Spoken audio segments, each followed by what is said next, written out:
Welcome back to my channel Sonu special. ಇವತ್ತು ಒಂದು 10 ನಿಮಿಷದಲ್ಲೆಲ್ಲ ನಮಗೆ ತಿಂಡಿ ರೆಡಿಯಾಗಿ ಹೋಗುತ್ತೆ. ಆ ರೀತಿದು ಒಂದು ಪುದೀನ ರೈಸ್ನ ಹೇಗೆ ಮಾಡೋದು ಅಂತೇಳಿ ತೋರಿಸ್ತಾ ಇದ್ದೀನಿ. ನೀವು ರಾತ್ರಿ ಉಳಿದಿರೋ ಅನ್ನಕ್ಕೂ ಕೂಡ ಮಾಡ್ಕೊಳ್ಬೋದು ಅಥವಾ ಬಿಸಿ ಅನ್ನಕ್ಕೂ ಕೂಡ ಮಾಡ್ಕೊಳ್ಬೋದು. ತುಂಬಾ ಚೆನ್ನಾಗಿರುತ್ತೆ. ಬನ್ನಿ ಹಾಗಾದರೆ ಹೇಗೆ ಮಾಡೋದು ಅಂತ ನೋಡೋಣ. ಅದಕ್ಕೆ ಮುಂಚೆ ಇಂಗ್ರೀಡಿಯೆಂಟ್ಸ್ ಏನು ಬೇಕು ಅಂತ ತಿಳ್ಕೊಳ್ಳೋಣ. 1 ಬಂಚಷ್ಟು ಪುದೀನ, ಅರ್ಧ ಬಂಚಷ್ಟು ಕೊತ್ತಂಬರಿ ಸೊಪ್ಪು, ಕಟ್ ಮಾಡಿದಂತಹ ಒಂದು ಈರುಳ್ಳಿ, ನಿಮ್ಮ ಖಾರಕ್ಕನುಗುಣವಾಗಿ ಹಸಿಮೆಣಸಿನಕಾಯಿ, ನಾನಿಲ್ಲಿ 4 ಹಸಿಮೆಣಸಿನಕಾಯಿನ ತೊಗೊಂಡಿದ್ದೀನಿ, ಹಾಗೆ ಶುಂಠಿ ಮತ್ತು ಬೆಳ್ಳುಳ್ಳಿ, ಒಗ್ಗರಣೆಗೆ 1 ಟೇಬಲ್ ಸ್ಪೂನು ಉದ್ದಿನಬೇಳೆ ಮತ್ತು ಕಡಲೆಬೇಳೆ, 1 ಟೀ ಸ್ಪೂನು ಜೀರಿಗೆ ಮತ್ತು ಸಾಸಿವೆ, 1 ಟೇಬಲ್ ಸ್ಪೂನು ಕಡಲೆ ಬೀಜ, ರುಚಿಗೆ ತಕ್ಕಷ್ಟು ಉಪ್ಪು, 2 ಟೀ ಸ್ಪೂನು ಅಡುಗೆ ಎಣ್ಣೆ. ನಾನಿಲ್ಲಿ ಇಬ್ಬರಿಗಾಗುವಷ್ಟು ರೈಸ್ನ ತೆಗೆದಿಟ್ಕೊಂಡಿದ್ದೀನಿ.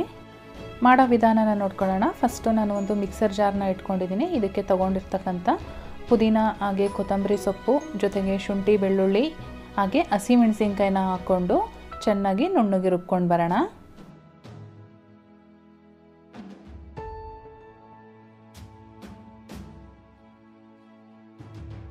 ಈ ರೀತಿ ನುಣ್ಣಗೆ ರುಬ್ಬಿದಾದ್ಮೇಲೆ ಇದೊಂದು ಸೈಡಲ್ಲಿ ಎತ್ತಿಟ್ಕೊಂಡಿರೋಣ. ಇವಾಗ ಸ್ಟವ್ ಆನ್ ಮಾಡಿಕೊಂಡು ಅದ್ರ ಮೇಲೆ ನಾನೊಂದು ಫ್ರೈಯಿಂಗ್ ಪ್ಯಾನ್ ಇಟ್ಕೊಳ್ತಾ ಇದ್ದೀನಿ. ಇವಾಗ ಇದಕ್ಕೆ 2 ಟೀ ಸ್ಪೂನ್ ಎಣ್ಣೆ ಹಾಕ್ಕೊಳ್ತಾ ಇದ್ದೀನಿ. ಇದಕ್ಕೆ ತೊಗೊಂಡಿರ್ತಕ್ಕಂಥ ಕಡಲೆ ಬೀಜ ಹಾಗೆ ಉದ್ದಿನಬೇಳೆ ಮತ್ತು ಕಡಲೆಬೇಳೆನ ಹಾಕ್ಕೊಂಡು ಸ್ವಲ್ಪ ಕಲರ್ ಚೇಂಜ್ ಆಗೋವರೆಗೂ ಫ್ರೈ ಮಾಡ್ಕೊಳ್ಳೋಣ.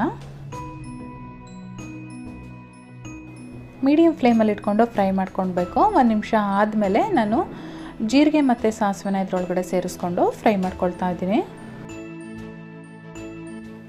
ಇವಾಗ ನೋಡಿ ಕಡಲೆ ಬೀಜ ಮತ್ತು ಬೇಳೆಗಳೆಲ್ಲ ಒಂಬಣ್ಣ ಬಂದಿದೆ. ಈ ಟೈಮಲ್ಲಿ ನಾನು ಈರುಳ್ಳಿನ ಸೇರಿಸ್ಕೊಳ್ತಾ ಇದ್ದೀನಿ.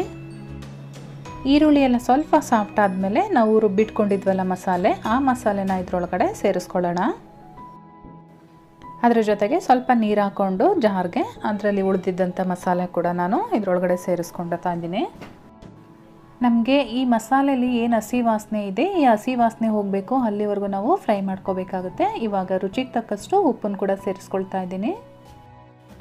ಮೀಡಿಯಮ್ ಫ್ಲೇಮಲ್ಲಿ ಇಟ್ಕೊಂಡು ಒಂದು 3 ರಿಂದ 4 ನಿಮಿಷಗಳ ಕಾಲ ಫ್ರೈ ಮಾಡ್ಕೊಳ್ಳಿ.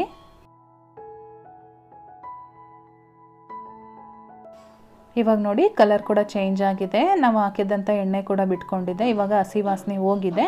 ಈ ಟೈಮಲ್ಲಿ ನಾವು ಅನ್ನ ತೆಗೆದಿಟ್ಕೊಂಡಿದ್ವಲ್ಲ, ಆ ಅನ್ನನ ಇದರೊಳಗಡೆ ಸೇರಿಸ್ಕೊಳ್ತಾ ಇದ್ದೀನಿ.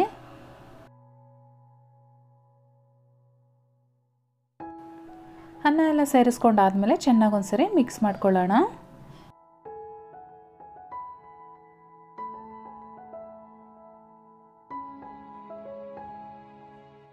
ನೋಡಿ ಇವಾಗೆಲ್ಲ ಚೆನ್ನಾಗಿ ಮಿಕ್ಸ್ ಆಗಿದೆ. ಕಲರ್ ಕೂಡ ತುಂಬಾ ಚೆನ್ನಾಗಿ ಕಾಣಿಸ್ತಾ ಇದೆ. ಟೇಸ್ಟ್ ಕೂಡ ತುಂಬಾ ಚೆನ್ನಾಗಿರುತ್ತೆ.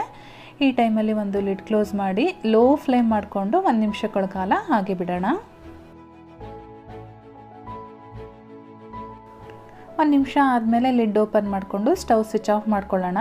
ಸ್ಟವ್ ಸ್ವಿಚ್ ಆಫ್ ಮಾಡಿಕೊಂಡು ನಾವು ಬಿಸಿ ಬಿಸಿ ಇದ್ದಂಗೆ ಸರ್ವ್ ಮಾಡೋಣ. ತುಂಬಾ ಚೆನ್ನಾಗಿರುತ್ತೆ ಫ್ರೆಂಡ್ಸ್. ಕೇವಲ 10 ನಿಮಿಷದಲ್ಲಿ ನಮಗೆ ಈ ತಿಂಡಿ ರೆಡಿಯಾಗಿ ಹೋಗ್ಬಿಡುತ್ತೆ. ರೆಸಿಪಿ ಇಷ್ಟ ಆಗಿದರೆ ಲೈಕ್ ಮಾಡಿ, ಹಾಗೆ ನಿಮ್ಮ ಫ್ಯಾಮಿಲಿ ಫ್ರೆಂಡ್ಸ್ ಜೊತೆ ಶೇರ್ ಮಾಡಿ. ಜೊತೆಗೆ ಚಾನಲ್ನ ಇನ್ನೂ ಸಬ್ಸ್ಕ್ರೈಬ್ ಮಾಡ್ಕೊಂಡಿಲ್ಲ ಅಂದರೆ ಈ ಕೂಡಲೇ ಸಬ್ಸ್ಕ್ರೈಬ್ ಮಾಡ್ಕೊಳ್ಳಿ. ನಾನು ಮತ್ತೆ ಸಿಗ್ತೀನಿ ನಿಮಗೆ ಇನ್ನೊಂದು ಈಸಿ ರೆಸಿಪಿಯೊಂದಿಗೆ. ಅಲ್ಲಿವರೆಗೂ bye bye, take care, thank you for watching.